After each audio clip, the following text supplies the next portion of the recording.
Pagpalang hapon po sa bawat isa. At ngayon po ay welcome po ulit sa ating everyday Bible study po every 4 p.m. po ng hapon. At ngayon po ay araw na po ng Sabado at matapos na po ulit yung 1 week po natin na pinag-aaralan. At noong mga nakaraang araw po ay may mga itinuturo po sa atin ng ating mga pastor regarding po sa repentance. Amen po. Ang pinag-aaralan po natin ay yung real repentance. What does it truly look like? At yun po yung topic po natin ngayong buong linggo po na to. At about po ito sa ito yung about sa paghingi ng tawad sa Panginoon. Amen po. Bakit nga ba maganda na pinag-aaralan po natin tong repentance?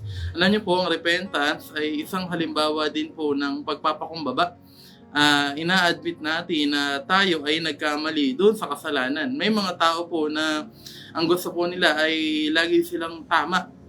Amen po. Pero alam niyo po, ang Diyos ay tinitignan niya yung tao kung siya ba ay hihingi ng kapatawaran mula doon sa kanyang pagkakamali o mula doon sa kanyang pagkakasala. At ngayon po, nandito na po tayo sa dulong part, yung number 21 po. Amen po. At kung nakakasunod po tayo, basahin ko po dito sa number 21. Ang sabi niya dito, come boldly for mercy. Ulitin ko po, come boldly for mercy. Basahin ko po dito sa Hebreo, chapter 4, verse 16. Kung may mga Bible po kayo, makipagsabayan po kayo sa akin. Sabi niya po dito, kaya't huwag tayong mag-atubiling lumapit sa trono ng mahabaging Diyos upang makamtan natin ang habag at pagpapala na tutulong sa atin sa panahon ng ating pangangailangan. Amen po. Sabi niya doon sa unang sentence, sabi niya po doon, huwag tayong mag-atubiling lumapit sa trono ng Diyos. Alam niyo po, kapag nandun tayo sa time ng panghihina, panglalamig, o doon sa time po ng pagkakamali o pagkakasala, ang nagiging solusyon ng isang tao ay lumayo. Kasi bakit po? Ang gusto niya ay magtago. At alam niyo po, ang prinsipyo ng mundong to, kapag siya ay nagkasala, hindi siya yung magpapahuli at aaminin niya na nagkamali siya.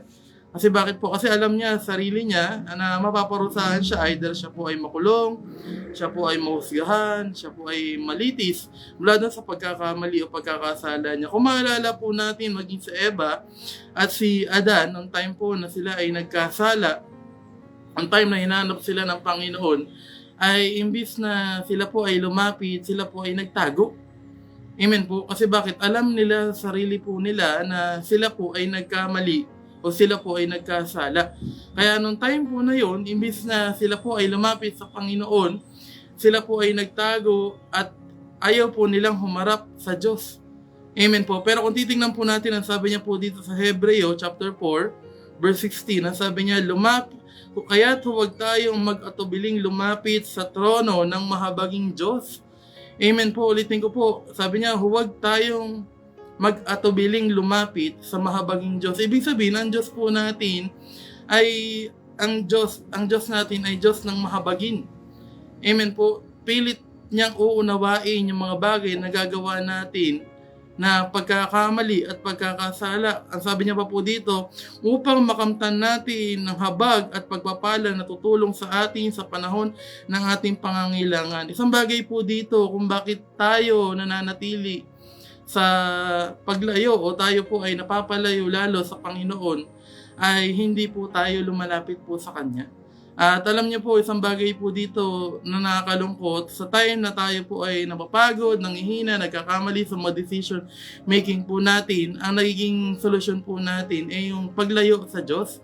Amen po. Ang nagiging solusyon natin ay imbis sa lumapit, ay tayo po ay lumayo sa Panginoon. Pero ito nga po ang sabi ng Diyos dito sa chapter 4, verse 16, ang sabi niya, upang makamtan natin ng handog at pagpapala na tutulong sa atin sa panahon ng ating pangangailangan. May time na hirap tayong lumapit sa Diyos dahil sa mga bagay na nagagawa po natin. Amen po. Ulitin ko po, may time na nahihirapan tayong lumapit. Bakit po? Kasi, kumbaga nandun yung time na andun po pasok sa atin yung nako-condemn tayo doon sa mga bagay o hinahatulan na natin yung sarili po natin. Amen. So, may mga time na nahatulan na natin yung sarili natin, pero ito nga po, pero ang sabi ng Biblia, ang gusto ng Diyos ay lumapit tayo ng may pagtitiwala. Amen po. Ang gusto ng Diyos ay yung lumapit tayo na may pagtitiwala upang makamtan natin yung habag at pagpapala na kaya niyang ibigay po sa atin. Ulitin ko po, bakit po tayo nananatili sa kasalanan o sa kamalian? Isang bagay po dito kasi takot tayong lumapit sa Diyos. Kasi bakit po? Kasi yun yung nakikita natin na pananaw eh. Pero alam niyo po, kung babasahin natin ang Biblia, ang sabi niya dito, upang makamtan mo yung bagay na hinihingi mo, upang makamtan mo yung mga bagay na pinapanalangin mo, ang sabi niya dito, kailangan mong lumapit sa Diyos. Kailangan mong lumapit sa Panginoon. At sa pa po dito, kung maalala po natin yung time po ni David. Amen po. Nung time na si David ay nagkasala, alam niyo po, imbis na lumayo siya sa Panginoon, ang sabi niya doon, David seek the forgiveness with boldness. Ibig sabihin, hinanap ni David yung kapatawaran ng may buong pagkatao. Alam niyo po, ang sabi niya doon, imbis na lumayo siya, magtago siya, alam niyo po, sabi niya pa po doon na imbis na lumayo si David sa Panginoon, hinanap niya yung kapatawaran sa Diyos. Hinanap niya yung mercy sa Panginoon. Tulad ng sinabi ko po dito, hindi natin makukuha yung habag ng Diyos o yung pagpapala ng Diyos kung hindi po tayo lalapit po sa Kanya. Isa pa po dito, sabi niya, David anticipate God's response and believe that his prayer will be heard and answered. He has confidence in God's grace and mercy. Amen po. Sabi niya, he has confidence with God's grace and mercy. Ang sabi niya doon, nagtitiwala siya na ang habag ng Diyos ay sapat upang makapagpatuloy ulit siya sa Panginoon. Ulitin ko po, hindi solusyon ang paglayo upang matakasan natin yung kasalanan. Makukuha lang natin yung kapatawaran kung tayo po ay lalapit sa Panginoon. Amen po. Pangalawa po dito, sabi niya, God grants repentance. Ito po sa Acts chapter 5, verse 31. Basahin ko na lang din po. Sabi niya, siya ay itinaas ng Diyos sa kanyang kanang bahagi upang maging pinakapinuno at tagapagligtas, upang Israel ay pagkalooban ng pagsisisi at kapatawaran ng kanilang mga kasalanan. Amen po. Sabi niya doon, paano ba tinupad ng Diyos yung repentance? O paano ba tayo napunta sa kapatawaran? Sabi niya po dito, God grant repentance through Jesus.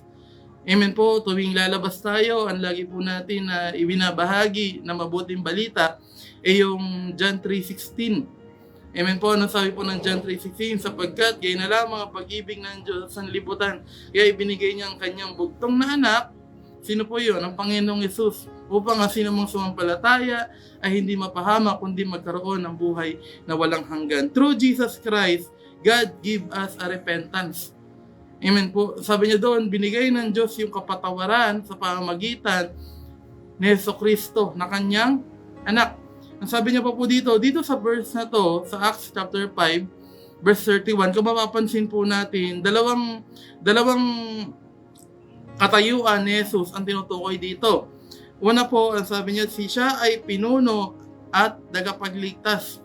Kung babalikan po natin, ang sabi niya doon, itinaas ng Diyos ang kanyang kanang bahagi upang maging pinakapinuno at tagapagligtas, upang Israel ay pagkalooban ng pagsisisi at kapatawaran ng kanilang mga kasalanan. Una po doon, ang sabi niya, ang Diyos ay pinuno, pangalawa, siya po ay tagapagligtas. Amen po. Sa English po, ang sabi niya nga po doon, Prince and Savior. Amen po. Ibig sabihin, dalawa yung title na ginagampanan ng Panginoon nung time na siya po ay bumaba dito sa lupa. Sabi niya po dito, this dual title emphasize Jesus' role as both a ruler and a deliverer, offering leadership and salvation to humanity. Sabi niya po doon, sa pagtanggap mo kay Jesus, dito mo rin makukuha yung tunay na kapatawaran. Amen po. Upang matupad yung repentance, ang Diyos po ay nagsakripisyo. Amen po. Kaya nga po sabi niya po dito, ang katayuan ng Diyos ay isang leader at isang Sabi niya dito, isa siyang leader at isang tagapagligtas. Amen po. Isa siyang ruler and a deliverer. Siya yung nagpapatupad ng kalooban ng Diyos sa langit dito sa lupa. Kaya nga po sabi ng John 3:16, amen po, kung sino man ang sumampalataya ay hindi mapahamak kundi magkaroon ng buhay na walang hanggan. Bakit po? Kasi ang kasalanan ay patungo sa kapahamakan. Kung mananatili po tayo sa kasalanan, ay mananatili din po tayo sa kapahamakan. Kaya nga po ang sabi po ng Biblia, ang sabi niya po dito, ulitin ko po, ang sabi niya po dito, ang Diyos ay tinaas ng Diyos sa kanyang kanang bahagi upang maging pinaka-pinuno at tagapagligtas upang ang Israel ay pagkalooban ng pagsisisi at kapatawaran ng kanilang mga kasalanan. Amen po. Kumbaga, ang Diyos po pala ay bumaba dito sa lupa upang ang tao ay hindi manatili sa kasalanan. Kasi kung titingnan po natin at kung papansinin po natin mga kapatid, malaki po kasi ang pagkakaiba ng nagrepent ka o malaki ang pagkakaiba ng regret at repentance. Yes, sabihin natin na nagsisi ka pero hindi ka tumalikod, at ang repentance ay nagsisi ka at tumalikod ka doon sa kasalanan. At alam niyo po, hindi lahat ng mga tao na nakarinig ng mabuting balita ay nagrepent, kundi may mga tao na nagregret lang o nagsisi lang doon sa mga bagay na nagawa nila na hindi naging maganda. Pero ulitin ko po, basahin ko po dito, ang sabi niya dito, through Jesus Christ, God grant the repentance. Amen po. Sabihin, tinupad ng Diyos yung kapatawaran doon sa mga tao sa pamagitan po ni Jesucristo. Amen po. Kaya nga siya ay naging isang pinuno at isa rin po siyang tagapagligtas. Isa siyang Prince at Savior ng mga tao. Kaya nga sabi niya, sa pagtanggap mo kay Jesus, dito mo rin makukuha yung tunay na kapatawaran.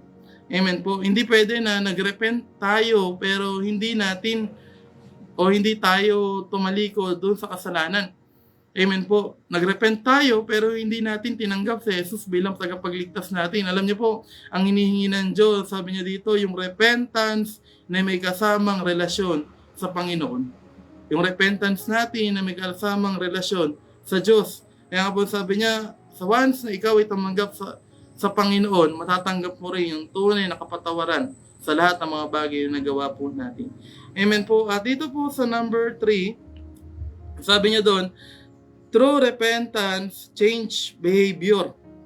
Yan, sa number 3 po, dito sa Luke chapter 19 verse 8. Basahin ko na lang po dito sa Lucas chapter 19 verse 8. Ang sabi niya po dito, sa loob ng bahay niya ay tumayo sa kayo, sinabi, Panginoon, ibibigay ko po sa mga may hirap ang kalahati ng kayamanan ko, at kung may nadaya akong sino man, babayaran ko ng 4 na beses ang kinuha ko sa kanya. Amen po. Ito po yung tinutukoy natin kanina na ang repentance na may kasamang relasyon sa Panginoon. Amen po. Hindi pwede na nagsisi ka pero hindi mo tinalikuran yung mga kasalanan po natin. Amen po. Sabi niya, ang repentance ay nakapagbago ng karakter ng isang tao. Amen po. Sabi niya, repentance signify humbleness. Dapat andun na yung mababang loob. Amen po. At sabi niya pa po dito, turning away from sin, it can also change our heart. Alam niyo po, dun sa number 3 o number 23 po, sabi niya, true repentance, change behavior. Nakapaloob po dyan na hindi lang ikaw o hindi lang po behavior ang babaguhin ng Diyos. Nakapaloob din po dyan yung heart, yung mind, maging yung character po natin. Amen po. Kasi bakit po? Kasi hindi na tayo yung tulad ng dati na hindi marunong magpakumbaba. Amen po. Kumbaga, sabi niya doon, kung tayo ay makakatanggap ng repentance, sabi niya po doon, kung tayo ay magre-repent, maging ang puso mo, maging yung isip mo, maging yung karakter mo ay babaguhin din po ng Diyos. Hindi na tulad ng dati. Amen po. Kaya nga po ang sabi, di ba, kung ikaw ay nakipag-isa na kay Kristo, wala na yung dati, kundi ikaw ay isa ng bagong niya lang. Isabihin, new character, new mind, at new heart. Amen po. Maging yung prayer po ni David, nung time na siya ay nagkasala, na Panginoon, bigyan mo ako ng isang pusong tapat. Amen po. Give me a clean heart. Ibig sabihin, Maging si David ay humihingi ng bagong puso sa Panginoon kasi alam niya, sarili niya, na kung mananatili yung puso niya, hindi po literal, pero kung mananatili po yung naisin ng puso niya, hindi niya masusunod yung gusto ng Diyos at magkakamali at magkakamali pa rin po siya. Amen po. Alam niyo po, sa bawat isa po sa atin, hingin po natin na magkaroon tayo ng isang puso na bago at bagong isip at isang bagong karakter. Na ano po meron po doon? Yung karakter mo na marunong magpakumbaba, yung karakter natin na marunong sumunod sa anumang mga bagay na ipinapagawa po ng Diyos sa bawat isa po sa atin. At dito po sa number 4, sabi niya dito sa number 24, sabi niya, delay, harden the heart. Amen po. Delays, harden the heart. Hebreo chapter 3, verse 15. Kung may mga Bible po kayo, yan, nasabi niya po dito sa Hebreo chapter 3, verse 15. Nasabi niya po dito, basahin ko na lang po. Sabi niya, tayong malalago sa pananampalataya ay magkakaroon sana ng ganitong kaisipan. Yan, ito lang po. Ulitin ko po dito sa Hebreo chapter 3, verse 15. Sabi niya po dito,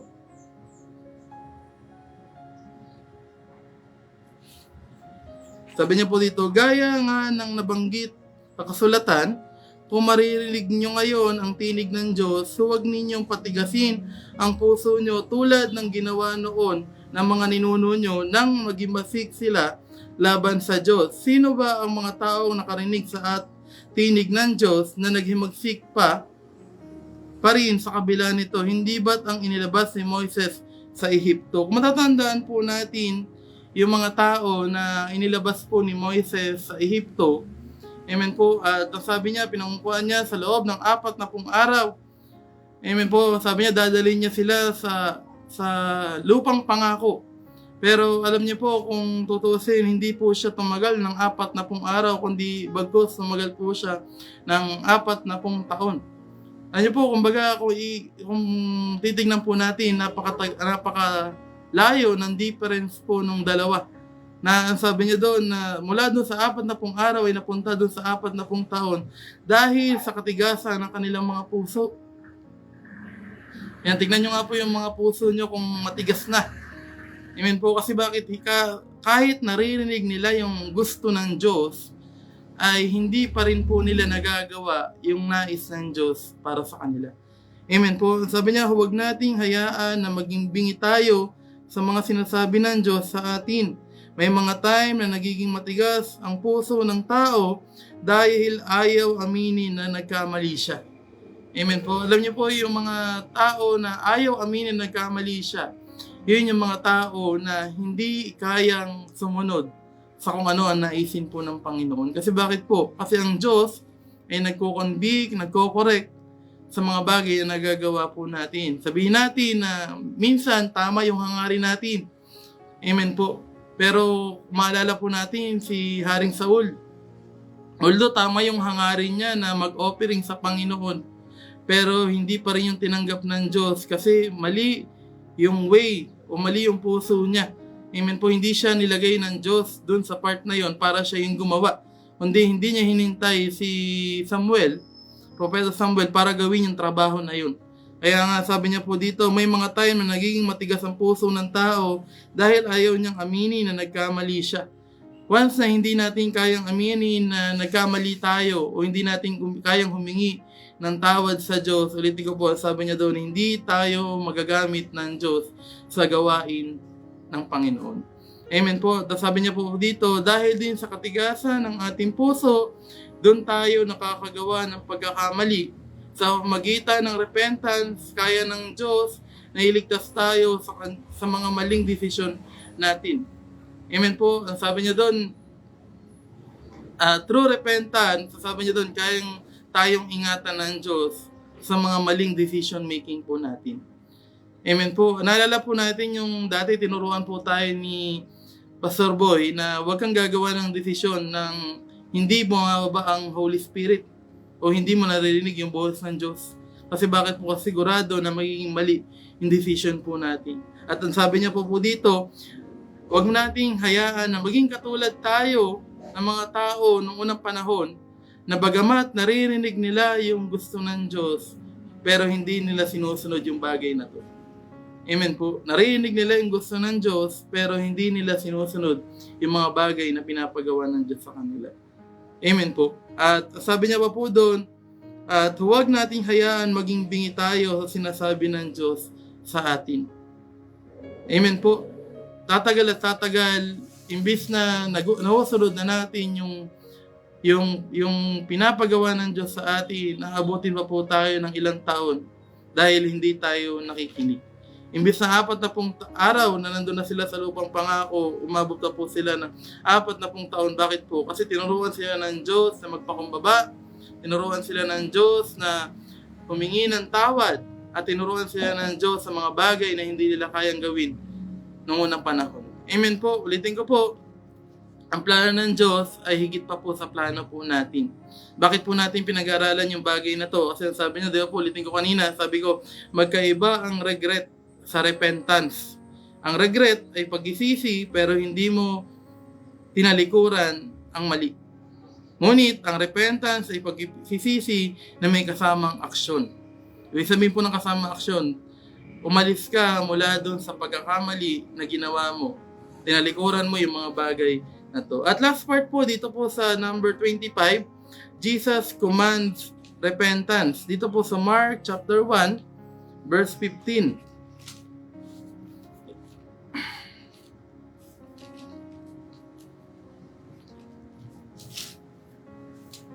Yan, basahin ko po dito sa Mark chapter 1, verse 15. Ang sabi niya dito, sinabi niya, dumating na ang takdang panahon, malapit na ang paghahari ng Diyos, pag-isihan na ninyo ang inyong mga kasalanan at maniwala kayo sa magandang balita. Ulitin ko po, sinabi niya, dumating na ang takdang panahon, malapit na ang paghahari ng Diyos, pag-isihan na ninyo ang inyong mga kasalanan at maniwala kayo sa magandang balita. Amen po. Sabi niya po doon, Jesus command repentance. Isa po dito, sabi niya, inuutos ng Diyos na tayo ay magsisina doon sa mga bagay na ginawa po natin. At last ko na lang po dito sa kwento ko po, kumbaga, ito po ay testimony ko personal. At maalala ko po nung time po ng 2014 po na ako po ay simula nung napunta po sa Rema, nakakilala po ako sa Rema ng 2014. At year 2015 po ay nag-backside po ako. At noong time po na yon, ako po ay first year college. At sabi nga po, di ba, pagka first year college ka, pagka tumungtong ka ng kolehiyo, doon mo makikita pa lang yung tunay na mundo. Kumbaga, doon mo pa lang makikita yung kung ano ba talaga yung ginagawa ng isang binata. At alam niyo po, kumbaga, nandun yung part na nakikisama ka na rin at nakikisama ka na rin doon sa mga kaibigan mo kasi ang tingin mo, yun lang yung tanging tao ang nakakaunawa sa'yo. At alam niyo po, tumagal po ng 2 taon yung paglayo ko sa Panginoon. At year 2017 po, ng time na ako po ay bumalik sa Rema, at ang unang balik ko po ay camping. Naalala ko po dati yung, hindi ko po makalimutan kasi nung time po nasama po ako ng camping. Sabi po ni Pastor Boy, sabi niya, may mga tao o may mga miyembro kayo na bumabalik lang kapag malapit na yung camping. May sino po ba dito yung mga taong gano'n na bumabalik lang kapag malapit na yung camping? Kasi bakit? Kasi doon malakas yung anointing. Pero alam niyo po, nung time po na yon, nung time po na bumalik po ako, kumbaga, nandun na po ako sa point na sabi ko po, kailangan ko ng layuan yung mga bagay na ginagawa ko kasi naniniwala ako na hindi na to nagiging maganda. Amen po, hindi na to nagiging maganda. Kasi bakit po? Kasi nakakagawa na ako ng mga bagay na hindi dapat, hindi gawain ng isang nag-aaral. At noong time po na bumalik po ako sa Rema noong year 2017, at alam niyo po, nandun na ang Diyos po ay kumilos po sa buhay ko personal. At ang sabi niya po, di ba kanina, ang pagsisisi, ang regret ay hindi pwede maging repentance. Kasi ang regret, nagsisi ka lang pero hindi ka tumalikod doon sa mga bagay na mali na ginagawa mo. At noong time po yun, naniniwala po ako na yung repentance ay kumilos po sa buhay ko. Yung repentance na yon at muli kong tinanggap ang Panginoon sa buhay ko. At glory to God po dahil doon sa part po na yon nung year 2017, nung year po na yon ay doon ko rin po ulit na-encounter po ang Panginoon. At hanggang ngayon po, nagpapasalamat po kasi bakit po? Kasi kung hindi dahil sa habag na ibinigay ng Diyos, kung hindi dahil sa pagpapala na ibinigay ng Diyos sa personal sa buhay ko, ay hindi po ako mananatili sa Kanya hanggang ngayon. Kumbaga, nandun pa rin po nandun na hindi kailanman nawala yung pagtitiwala ng Diyos. Kahit na umalis ka ng ilang taon, nandun pa rin na iisa pa rin yung pagkatawag niya sa'yo. At sa atin po bilang mga mananampalataya, dumarating po yung time na may mga mahal tayo sa buhay na lumalayo sa Panginoon. Pero alam niyo po, kaya po tayo nandito kasi tayo ay gagamitin ng Diyos upang ipanalangin po sila. Amen po, upang may panalangin yung mga tao na yun at muli silang bumalik sa Panginoon. At doon po sa 2 years na paglayo ko sa Diyos, at alam niyo po, naniniwala po ako na may nanalangin po sa akin. Kaya po nandito po ako sa inyong harapan, kasi may tao na ginamit ang Diyos upang ipag-pray ako, upang makabalik sa Kanya. At ngayon po, ang trabaho po natin upang makilala ulit ng mga taong yan, ang Panginoon, ay may panalangin po natin sila. At ang sabi niya doon, true repentance, ang sabi niya po doon sa unang chapter po na binasa po natin, ang sabi niya po doon,